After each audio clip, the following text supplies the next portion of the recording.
you've accomplished. I mean, last fall you broke ground on the new Vickery Meadows Library. Right.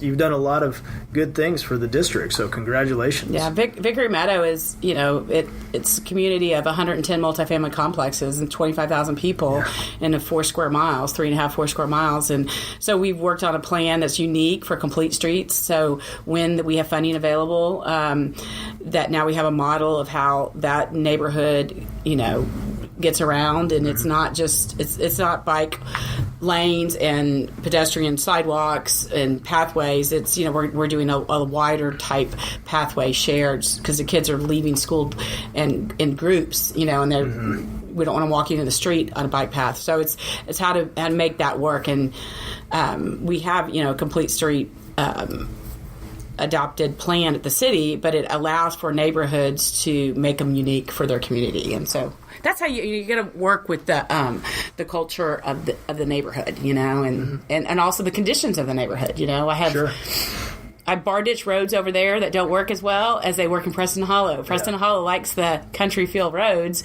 but it's not safe route to school for the kids at Vickery Meadow. Right. So we're in that conversion process. And having worked again with you at City Hall. Now you're a client, we get to see you in a different capacity. But from what I see, you work with the neighborhoods, you work with the community. That's one of the strengths that I've seen about you as a council member. And I think that that's what it takes to be effective in a district like yours, is being able to bring people together. We don't always agree. Right. I think that's the kind of the positive side of being a local politician is you're in the community. You're attending, you're worshiping with your constituents, that you might be running through neighborhoods. I see them when I'm out, exercising, or at the neighborhood grocery store or wherever it might be, is you're with the community on a regular day-to-day basis. And so you, I think, are more in tune to their needs and their opinions. They're very comfortable reaching out and letting you know. And they hold you accountable. So, it's been great. I've met a lot of really phenomenal people, through the district. But you've got to remember the district's part of 14 other districts, or we're a city. So much of our work is district centric. But then we have to get around a horseshoe and figure out what's best for Dallas. Right. And working with your colleagues has been very satisfying, and finding out what's going on in their districts as well. And because we're all, obviously we have to adopt policy that impacts all of us. And even though we have unique needs.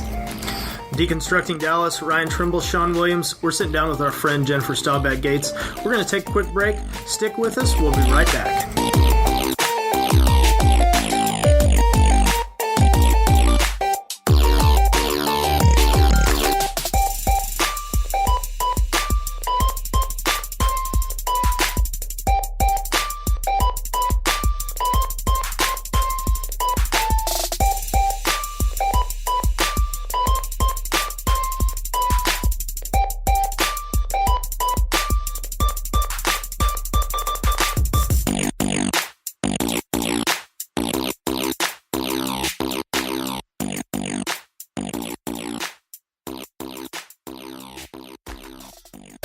You know what they say, variety is the spice of life. And if you're looking for spicy, look no further than Effin' Hot Salsas. Hey friends, it's your old pal RT here.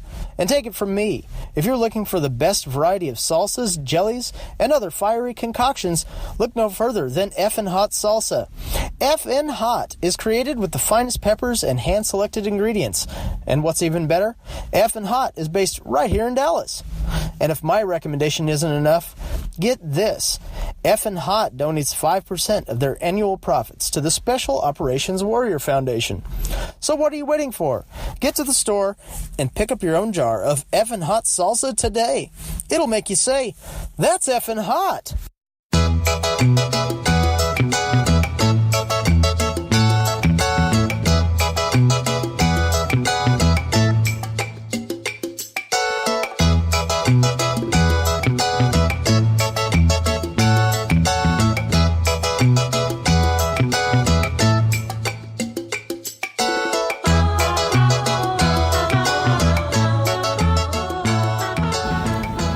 We are back.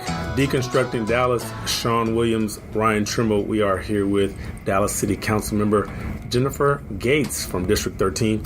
Continuing our conversation, I wanted to speak public safety. You know, again, I worked at the Dallas Police Department. I know how hard our police officers work. I know how hard Dallas Fire Rescue works, and I know how important they are to our city. But you also get to see that up close and personal. So I know something a lot of people are talking about right now, and I wanted to get your thoughts on where we are as a city as it relates to hiring, as it relates to officer recruitment and retention, because I know that's a really hot conversation right now, along with pension. It is definitely a hot topic, and we've had, you know, a little increase of crime recently, and you know, one crime in your neighborhood is too much crime in your neighborhood, and especially the way people communicate now with, you know, Nextdoor and different kind of neighborhood apps. Everybody hears about every incident, so it's concerning to the community, and it's concerning, and I'm concerned with it because I know our police force is down, you know, and our first responders, we've got to make sure we're taking care of them so that they can take care of our residents. And their force is thin currently. We're down 500 officers coming off the pension crisis. We're doing a better job since we increased the salary to $60,000 with recruiting officers. We have a pretty healthy class in academy, and we're graduating a good group. But we also have a force that's a little older and more senior. So we're typically losing 200 to almost 250 a year just for being at retirement age. And we're gonna have to look at ways that, can we help with retention? Is there a bonus, or something that could keep people stay a bit longer, because those experienced officers are really important to have on the force. So, and making sure that we have the policies in place that they are supportive of police officers doing their work. So we're gonna have to address this kind of from all different levels. We're doing lateral transfers to build our force back up. But the morale is we got to be concerned about. We need to work, as a community to make them feel appreciated and continue to want to work in the city of Dallas. So it is, I'm very proud of the fact that the police and fire associations have backed me. They know I've supported them, and they're willing to support me and get out there and pound the pavement and walk on my behalf and get me reelected. So, because it's, until we really, it's going to impact our response time as well as I think our crime's the lowest when we have the most officers. So. Well, as a City of Dallas resident with a young kiddo and another one on the way, while I'm not your constituent, I am grateful for your leadership on this front to try and keep pressing to keep us safe. And I was glad to see that the police associations, stuck with you and have endorsed your reelection. So another issue that I was really proud to see you lead on that's been in the headlines recently is ethics down at City Hall. One of your former colleagues was recently sentenced for on a bribery scandal. And so I know that you've been a leader on this front in advocating for ethics. Right. We did some ethics reform, but which, I think the entire council, passed unanimously. But it's beyond that. We really have to really look at every single vote we make around that horseshoe, and that we understand them, and that we hold each other accountable.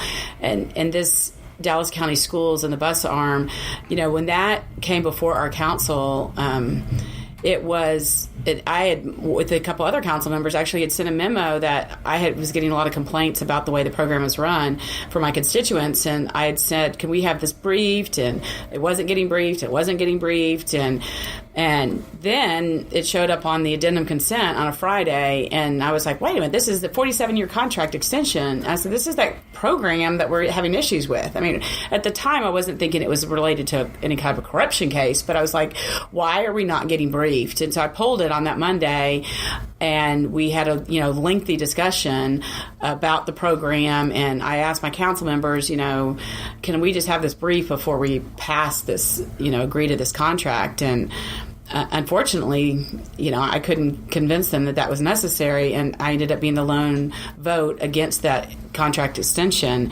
And then we found out, several council members took campaign contributions from people associated. Now, all that was legal, the campaign contributions, but then there was some, obviously corruption and illegal activity that happened, and a lot of people have pled guilty over it. So, one of the issues that is really big in your district specifically is Preston Center and development within Preston Center. And so I wanted to just get your thoughts on the future of how Preston Center is developed, and as well as your role that you've played with that. Well, we initiated a plan several years back. Actually, the city adopted it in January of 17. We worked on it for about 18 months before that with 7 different neighborhood stakeholders, and came up with a plan of how we really wanted to see Preston Center, that core, redeveloped. The parking garage is owned by the city, but there's a weird agreement, and I say weird, but it's a unique in the fact that it's a declaratory judgment, so it's a legal document that the stakeholders around the parking garage actually control, maintain, in the garage. They control it in the sense that it's their parking requirements, and so we have to have parking provided there. So we had a vision to put the garage underground and do a park on top. Unfortunately, the stakeholders that have that declaratory judgment are not supportive of that. So we are, as much as we'd like to all move forward with that, they've made it very clear they're going to fight us legally if the city were to try to take that action. The community wanted to see some green space, so we're going to continue to work. I put bond money towards it, and we could work for other donors to come forward for green space. There hasn't been a donor that's been secured. There's been rumors that one has been secured, but I've never seen that happen. So I'm going to continue to work with the stakeholders for the best, garage, space redevelopment. We're going to have parking there, but we'd like to be able to make it a more walkable area, more residential units, to make it more live, work, play. It's kind of maxed on office, so we don't want to add any more office space than is currently allowed, but there is space for residential, and that was agreed upon by all the stakeholders in the area. There's transportation options that we can make improvements on as well. We're looking at a Texas U-turn at Northwest Highway and the tollway, and that would help with get traffic out of the business district and, if you were trying to travel south. You're a busy lady. I mean, we've got public safety, we've got corruption, we've got Preston Center. Yeah. What else? I mean, what else are you planning to lead on in your next term? Or what do you see on the horizon, maybe?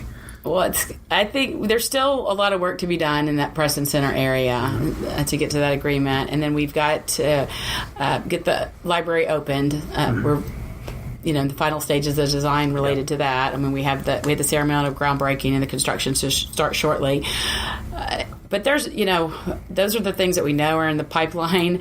That we've got a lot of work left to do on strategizing how we're going to pay for streets. We're underfunded on, to move we have a new infrastructure management plan.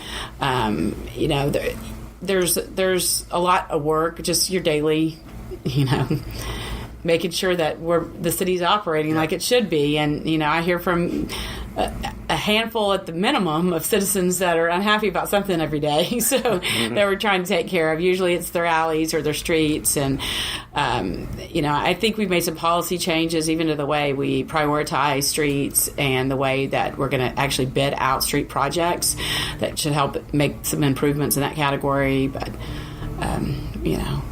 I'm just excited about the opportunity to keep serving in all the different diverse neighborhoods in District 13, as well as playing a part as moving our entire city forward with my colleagues. Yeah. Well, we know that you're extremely busy, so we appreciate you stopping by and taking a little time out. If people want to, find out more about your campaign or about some of the things you've done, how can they find you?